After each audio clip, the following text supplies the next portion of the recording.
ఓం నమో భగవతే వాసుదేవాయ.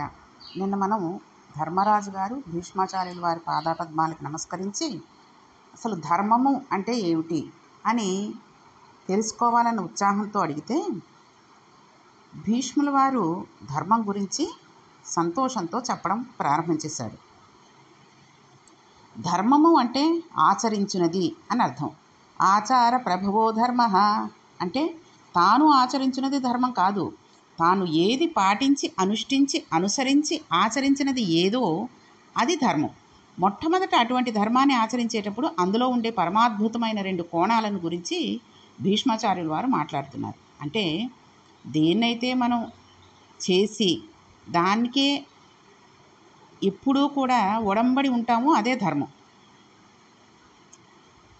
కాబట్టి మనుష్యుని జీవితంలో తాను చేయవలసిన ఒక ప్రయత్నం అనేది ఉంటుంది. ఆ ప్రయత్నం తన వైపు నుంచి జరగవలసి ఉంటుంది. ఒక పని చెయ్యాలి అంటే ఆ పని చెయ్యొచ్చా చెయ్యకూడదా అనేది నిర్ణయించాలి. శాస్త్రము చేత ప్రతిపాదింపబడి శాస్త్రం అంగీకరించిన కార్యం అయి ఉండాలి. అది వేదమే శాస్త్రం. రాజశాస్త్రంలో మాట్లాడేది ఏదో అదే శాస్త్రం. అటువంటి వేదం చేత అంగీకరింపబడిందై ఉండాలి. రోజుల్లో చాలామంది శాస్త్ర ప్రకారం ఇదండి అని చెప్పామనుకోండి, అదేం కాదు, ఊరికే సైన్స్ ఇలా అంటోంది కాబట్టి ఇలా అన్నారు, శాస్త్రం అంటే అందరూ ఒప్పేసుకుంటారని అని అడ్డంగా వాదించే వాళ్ళు ఉన్నారు. సైన్స్ ప్రకారము మంచిది, శాస్త్ర ప్రకారం మంచిది కాదు అనేటటువంటి విషయాలు ఇక్కడ ప్రస్తావించడం కూడా చాలా తప్పు కిందే అర్థం. ఎందుకంటే శాస్త్రం చెప్పిన దాని తర్వాత ఈ సైంటిస్టులు అందరూ సైన్స్ ప్రకారం వాళ్ళు చెప్పింది కరెక్టే, ఈ రకంగా చేస్తే ఈ రకంగా అవుతుంది అనేటటువంటి విషయాలు వాళ్ళు తర్వాత చెప్పారు తప్పితే శాస్త్రం అనేది సైంటిస్టులు చెప్పిన తర్వాత వచ్చింది కాదు కదండి. కాబట్టి రాజశాస్త్రం ఎటువంటిదో శాస్త్రం అలాంటిది. అటువంటి వేదం చేత అంగీకరింపబడిందై ఉండాలి. అది ఆ కార్యం చెయ్యాలి అన్న సంకల్పం కలగడం, చెయ్యాలనుకోవడం చాలా మంచి పని. అది చెయ్యాలి అంటే తను చేసే ప్రయత్నం చెయ్యాలి. ఆ ప్రయత్నం మానకూడదు. దానికి భగవంతుడి అనుగ్రహం తోడు కావాలి. ఈశ్వరానుగ్రహం తోడు రాకపోతే ప్రయత్నం చేసినా ఫలితం రాదండి. ప్రయత్నం ఏమీ లేకుండా ఈశ్వరానుగ్రహం ఉంటే ప్రయోజనం ఉండదు. మనిషి ప్రయోజనం అనేది ఉంటే భగవంతుని అనుగ్రహం తోడు కావాలి. ప్రయత్నం చేసినా కూడా ఫలితం కలగకపోతే ఇది నాకు అనుకూల్యత కలగకపోవడంలో కూడా ఈశ్వరానుగ్రహము ఉంది అనే భావనతో కుంగిపోకుండా ఎవరు నిలబడతారో అప్పుడు శ్లాఘించే ప్రవర్తనగా అది మారుతుంది. ఒక రాజుకు ఉండవలసిన లక్షణాలు ఏంటో తెలుసా అండి? పరిపాలించే రాజుకి ఇంద్రియాలను నిగ్రహించే శక్తి ఉండాలి. ఆత్మస్వరూప తత్వం గురించి తెలిసి ఉన్నవాడే ఉండాలి. శాంతి కలిగి ఉండాలి.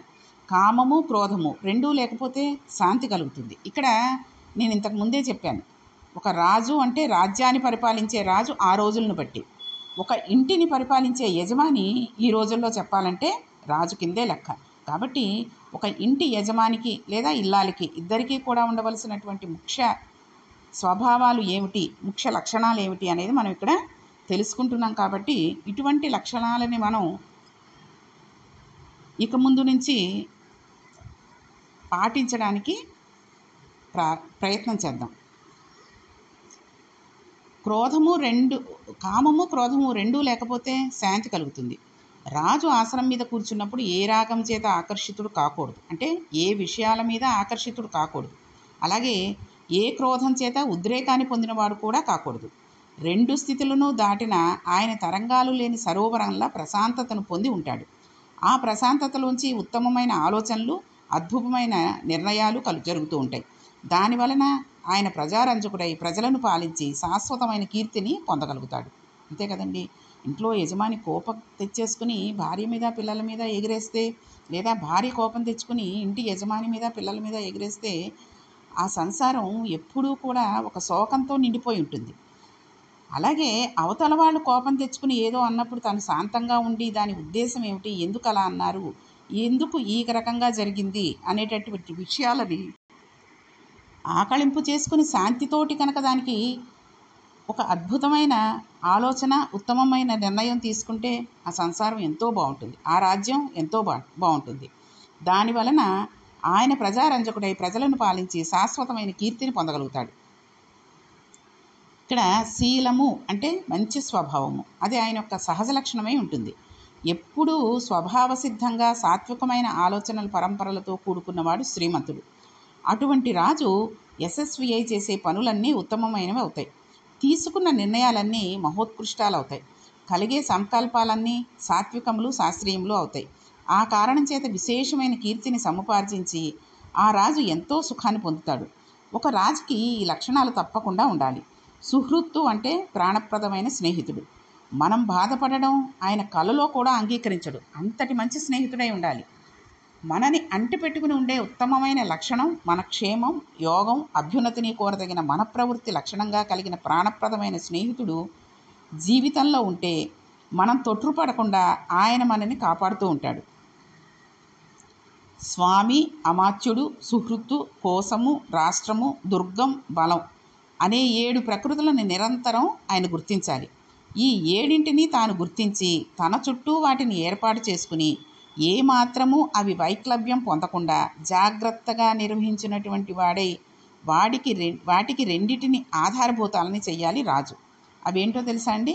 సత్యము, అది ఎప్పుడూ కూడా ఈ 7 భూమికలకి ఆధారభూతం కావాలి.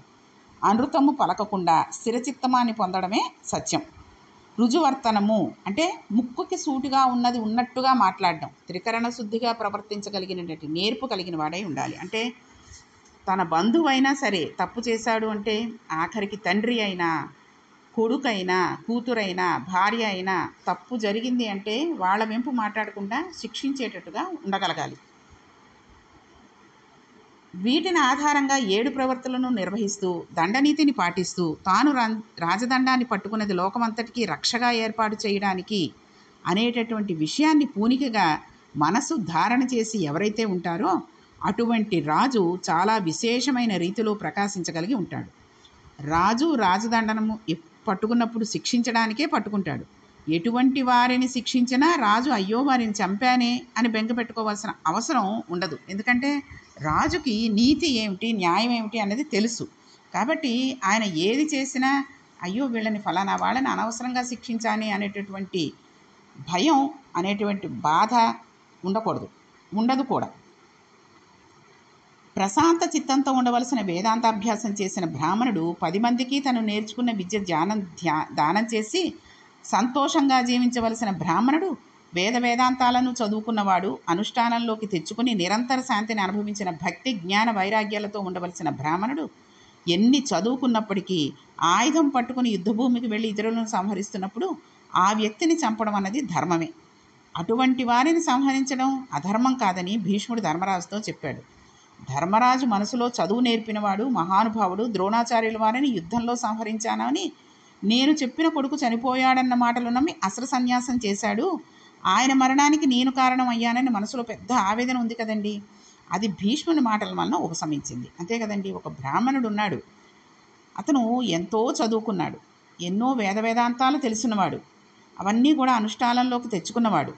అయినప్పటికీ ఆ వ్యక్తి ఒక ఆయుధాన్ని పట్టుకుని యుద్ధభూమికి వెడితే శత్రు సైన్యంలో ఉన్నటువంటి వాడిని చంపేయవచ్చు. దానివల్ల ఎటువంటి అధర్మము జరగలేదు అని భీష్మాచార్యుల వారు ధర్మరాజుకు చెప్పిన తర్వాత ఆయన కాస్త ఉపశమించాడు.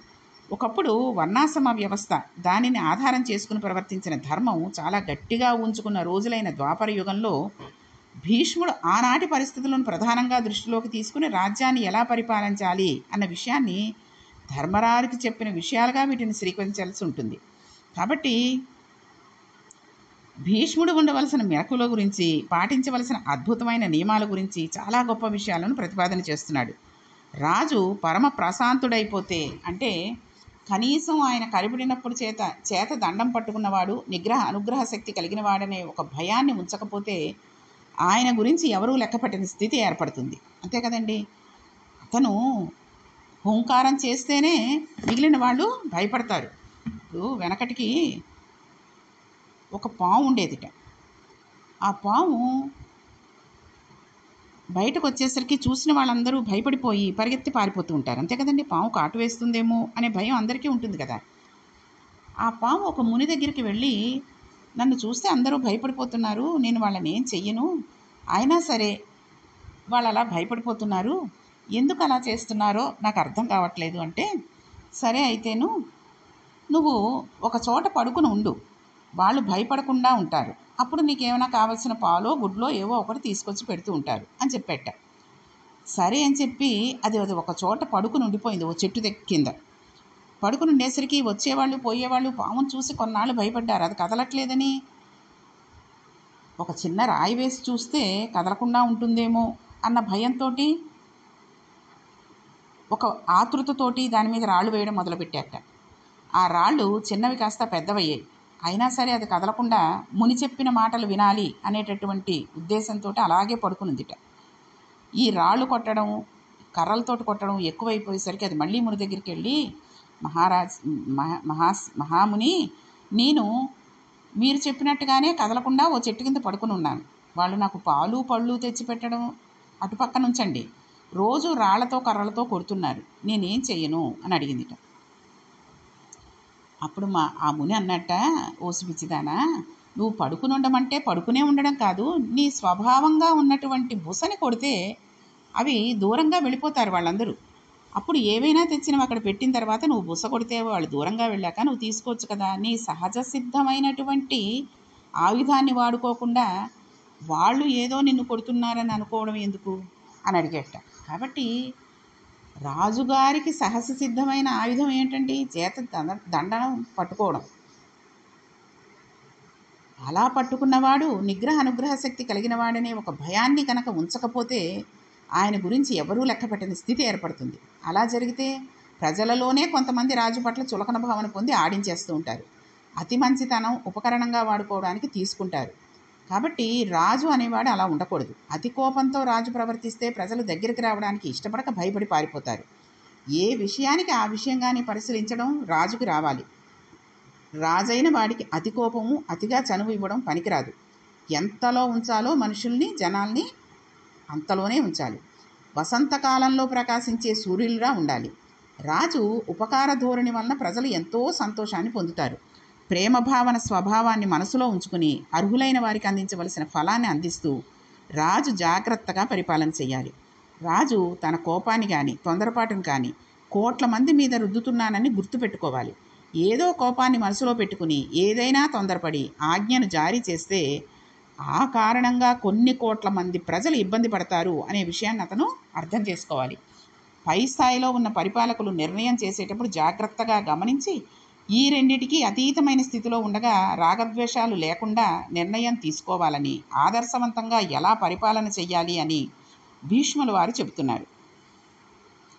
ఒక స్త్రీ తను గర్భిణి అయి ఉండగా పథ్యంగా ఉంటూ విహారాలను ఎలా నియంత్రించుకుంటుందో అలా రాజు తనను తాను నియంత్రించుకోవాలి. అంతే కదండి. కడుపుతోటున్న ఒక స్త్రీ తన ఇష్టం వచ్చినట్టు తినేయడం, తన ఇష్టం వచ్చినట్టు ఎక్కడికి పడితే అక్కడికి వెళ్ళడం లాంటివి చేయకూడదు. ఎందుకంటే లోపల శిశువు ఎంతో జాగ్రత్తగా ఉండాలి అనేటటువంటి భయం ఆ స్త్రీకి ఉంటుంది. తల్లినవుతున్నాను అనే ఒక ఆనందంతో గెంతులేయడం కాదు, లోపల ఉన్న శిశువుకి ఎటువంటి చిన్న ఆపద కూడా రాకూడదు అనేటటువంటి భయంతో తాను తినకుండా ఎంత తినాలో అంతే, ఎటువంటివి తినాలో అటువంటివే, వేడి చేసేవి వాతం చేసేవి తినకుండా ఎంత జాగ్రత్త పడుతుందో, అలాగే ఎక్కడికంటే అక్కడికి వెళ్ళి ఇష్టం వచ్చినట్టుగా తిరిగి రాకుండా ఆ గర్భిణీ స్త్రీ లోపల ఉన్న శిశువుని ఎంతలా కాపాడుకుంటుందో రాజు తనను తాను నియంత్రించుకుంటూ ప్రజలని అంతలా కాపాడుకోవాలి. పాటించవలసిన సద్గుణాలను పాటిస్తూ ఉంటే తల్లి కడుపులో పిండం క్షేమంగా ఉన్నట్టుగా రాజ్యమునందలి ప్రజలు క్షేమంగా ఉంటారు. తన వ్యక్తిగతమైన ఇష్టాయిష్టాలను బట్టి ప్రవర్తించకుండా రాజు ప్రజల అభీష్టము అభ్యున్నతిని దృష్టిలో పెట్టుకుని ప్రవర్తించాలి. రాజు తన దగ్గర ఉండే భృత్యులతో సేవకులతో అతిగా పరిహాసమాడటం మొదలు పెడితే ఒకనాడు యుక్తాయుక్త విచక్షణ మరిచిపోయి ఆ భృత్యులు రాజుని 10 మందిలో పరిహాసమాడే స్వాతంత్రాన్ని పొందుతారు. సేవకులు అంటే రాజుకు సేవ చేసేవారు, భృత్యులు అంటే ఆయనను పొగిడేవారు అంటే వంశీకుల గురించి చెప్పేవాళ్ళు కదండి. వంశంలో ఎవరెవరైతే గొప్ప గొప్ప వాళ్ళు ఉన్నారో వాళ్ళందరినీ గుర్తు చేస్తూ ఉంటే ఈ రాజు డీలా పడిపోకుండా జాగ్రత్త పడుతూ ఉంటాడు. ఓహో, మన వంశంలో ఇంతటి గొప్ప గొప్ప వాళ్ళు ఉన్నారు, నేను ఇప్పుడు ఏదైనా తప్పు చేస్తే వాళ్ళ అంటే ఆ వంశానికి కూడా మచ్చ తెచ్చిన వాడిని అవుతాను అనేటటువంటి భయాన్ని పొందుతాడని అటువంటి వాళ్ళు ఉంటారు. కాబట్టి వాళ్ళందరితోటి ఎంతలో ఉండాలో వాళ్ళని అలాగే ఉంచుకోవాలి. అంతే తప్పితే చూడండి, మన ఇంట్లో పని మనిషి ఉందనుకోండి, దాన్ని ఎక్కడ పెట్టాలో అక్కడే ఉంచాలి. డబ్బు ఇస్తున్నాం, పనులు చేయించుకుంటున్నాం అంతే. మనం కొనుక్కున్న చీరా జాకెట్టు, మనం కొనుక్కున్న వస్తువు మనకి ఈ అక్కర్లేని విషయాలన్నిటినీ కూడా ఆ ఆ పనమ్మాయికి చెప్పేసి, మన ఇంట్లో భర్త ఏమన్నాడు, పిల్లలు ఏమంటున్నారు, దానివల్ల నేను బాధపడ్డానా, సంతోషపడ్డానా, ఈరోజు ఇది వండుకున్నాను, ఇది తిన్నాను, లేకపోతే ఈరోజు ఫలానా చోటుకి వెడుతున్నాను, ఇదిగో ఈ కొత్త చీర కొనుక్కున్నాను, ఈ కొత్త వస్తువు కొనుక్కున్నాను అని దానిని ఎక్కువగా చనువిచ్చేసి ఉంటే రేపొద్దున ఏం చేస్తుందో తెలుసా అండి? అది మనతో పాటు సమంగా మన పక్కన సోఫాలో కూర్చుని టీవీ చూసేంతటి చనువుని పొచ్చేసుకుంటుంది. కాబట్టి ఎక్కడి వాళ్ళని వచ్చిందా, పని చేసిందా, వెళ్ళిపోయిందా, బాగున్నావా అమ్మ, ఏదో ఒంట్లో బాగోలేదంటే ట్యాబ్లెట్ వేసుకోమనో, ఓ ట్యాబ్లెట్ ఉంటే ఇవ్వడమో చెయ్యాలి. ఏ పండక్కో పబ్బానికో మనం చేసిన పిండి పదార్థాలు తనకి పెట్టచ్చు, తప్పులేదు. అంతేగాని ప్రతిరోజు మనం దానికోసమని ప్రత్యేకించి కూర నారా చేసేసి ఇచ్చేస్తే రేపొద్దున దానికి బద్ధకాన్ని నేర్పిన వాళ్ళు అన్నటువంటి వాళ్ళం అవుతాం. ఆ పాపాన్ని మనం మూట కట్టుకుంటాం. కాబట్టి అలాంటి చనువు దొరికితే వాళ్ళు రాజాజ్ఞలను అవతల దాల్చడం మొదలుపెట్టేస్తారు. అంతే కదండి. రేపొద్దున్న అదేమంటుందో తెలుసా అండి? ఈ 2 మీరు తోమేసుకోండి, ఎన్నో లేవు కదా, తోమేసుకోండి, రోజు నేను రావాలంటే ఎక్కడవుతుంది, ఇవాళ నేను బయటకు వెళ్తున్నాను, మీరు తోమేసుకోండి అంటుంది. అంటే దానికి ఎంత చనువు వచ్చేసిందో చూడండి. ఒక్కరోజు రాకపోతే ఏమైపోయిందండి, తోముకోండి, ఏం చేస్తారు, ఇంట్లో ఉండి ఖాళీగా అంటుంది అది. అటువంటి మాటలు మనం భరించడం చాలా అసహ్యంగా ఉంటుంది. ఎందుకంటే దానికి ఇచ్చిన చనువు విషయం మర్చిపోయి అది మనల్ని అనిందా అనేటటువంటి బాధ పెరిగిపోతూ ఉంటుంది. అలాగే రాజు ఎప్పుడైతే సేవకులతోటి, భృత్యులతోటి పరిహాసమాడి యుక్తాయుక్త విశేషం మర్చిపోయి వాళ్ళతోటి సరదాగా చనువుగా ఉంటే ఆ చనువుని వాళ్ళు రాజాజ్ఞను కూడా వాళ్ళు పక్కన పెట్టేసేటటువంటి అవకాశం ఉంటుంది. ప్రజలకు ప్రభువు అందించాలి అనుకున్న ఫలాలు అందవు అటువంటి సమయంలో. కాబట్టి ప్రభువు తమకు ప్రయోజనం అందించలేకపోయాడు అంటారు. అటువంటి సంఘటన ఒక్కటి ప్రజల చెవిన పడితే దానికి ఎక్కువ ప్రాధాన్యత ఇచ్చి చెప్పుకోవడం ప్రారంభం చేస్తారు. ఎవరితోటి కూడా అతి హాస్యాలు, అతి చనువులు పనికిరాదు. రాజు తన నడవడి నిరంతరము పరిశీలించుకుంటూ ఉండాలి. ఇది మనకంటే తక్కువ స్థాయిలో ఉన్న వాళ్ళే కాదు, స్నేహితులు అవనండి, బంధువులు అవనండి, ఇంట్లో భర్త అవనండి, భార్య అవనండి, పిల్లలు అవనండి, ఎవరితోటైనా కూడా అతి హాస్యము, అతి చనువు పనికిరాదు. చూడండి, పుట్టింటి వాళ్ళ గురించి అన్నీను ఏదైనా బాధ ఉండి పుట్టింట్లో అన్నదమ్ములు కానీ, అక్క చెల్లెళ్ళు కానీ, తల్లిదండ్రులు కానీ ఏదైనా అన్నారు అనేటటువంటి బాధతోటి భర్తతోటి చెప్పుకున్నా అనుకోండి, లేదా భర్త తన తల్లి గురించి కానీ అన్నదమ్ముల గురించి కానీ ఏదైనా చెప్పాడనుకోండి భార్యకి, అది అక్కడితోటి తుంచేసుకోవాలి. అంతేగాని ఎప్పుడో అవకాశం దొరికినప్పుడు ఆ మాటను పట్టుకుని మళ్ళీ నేనంటే ఇలా అన్నావు, మీ పుట్టింట్లో వాళ్ళంటే ఏం చేయగలిగావు అనే మాటను కనుక అన్నాడంటే ఆ మనసు ఎంత బాధపడుతుందో కదండి. ఇంకా వాళ్ళకి గౌరవం అనేది ఇవ్వడం జరగదు. కాబట్టి ఎప్పుడు ఎవరిని ఎంతవరకు ఉంచుకోవాలో అంతవరకే ఉంచుకోవాలి తప్పితే అతి చనువు ఇచ్చి మనల్ని చిన్నబుచ్చుకోవడం, వాళ్ళ ముందు మనం చిన్నపోవడం లాంటివి జరగకూడదు. కాబట్టి ఒక మహారాజు అనేటటువంటి వాడు ఎలా ఉండాలి అనేటటువంటి విషయాలని ధర్మరాజు గారికి భీష్ముల వారు ఇంకా ఏం చెప్పారు అనేటటువంటి విషయాన్ని మనం రేపటి పారాయణంలో కొనసాగిద్దాం. ఓం నమో భగవతే వాసుదేవాయ.